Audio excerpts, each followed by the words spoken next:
30 साल भी अगर शादी को हो गए हैं, 25 साल भी शादी को हो गए हैं, 40 साल भी शादी को हो गए हैं, तो भी आप मुख से ये मत कहना कि आपको औलाद नहीं हो। अगर आप शंकर जी को एक लोटा जल चढ़ाते हो और तुम्हारा विश्वास पक्का है तो तुम्हें संतान होकर ही रहे।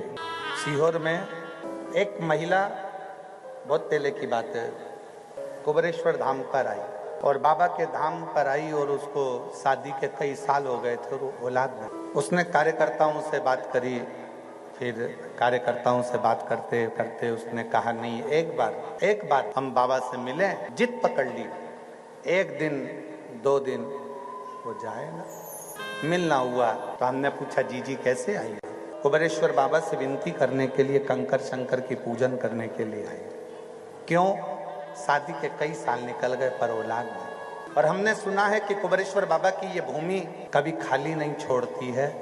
कहते हैं यहाँ बैग लेकर आओ तो 3 महीने तक बैग को बंद करके रख दो, वो बैग वापिस लेकर कुबेरेश्वर धाम पर आना पड़ता है। बैग खोला भी नहीं जाता और बाबा मुराद पूरी कर देता। तो हमने कब तुम्हारी मुराद है क्या संतान? तो बाबा देगा, बाबा से विनती करो। हम तो किसी को कुछ बताते नहीं और ना हम कभी मिलते, पर बाबा से विनय करोगे तो बाबा देगा। हमारी सामर्थ्यता नहीं, पर मेरे बाबा के पास में इतना है कि वो दिए बिना रह नहीं सकते। पर गुरुजी अब बात इतनी सी है, ब्रह्मा विष्णु महेश 3 है। हमने कहा तो क्या अब मुझे औलाद भी 3 ही चाहिए। हमने कहा दीदी ये तो उसके हाथ में है कि 1 देगा कि 2 देगा कि 3 देगा कि 4 देगा कि 5 देगा, ये उसका। अब हमको क्या मालूम था कि वो बात आप कर रहे हो पर सुनता वो है।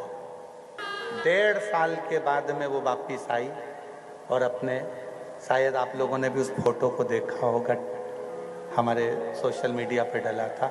1.5 साल के बाद वापिस आई और 3 बच्चों को साथ लेकर आई 3 को लेके, ब्रह्मा विष्णु और महेश 3।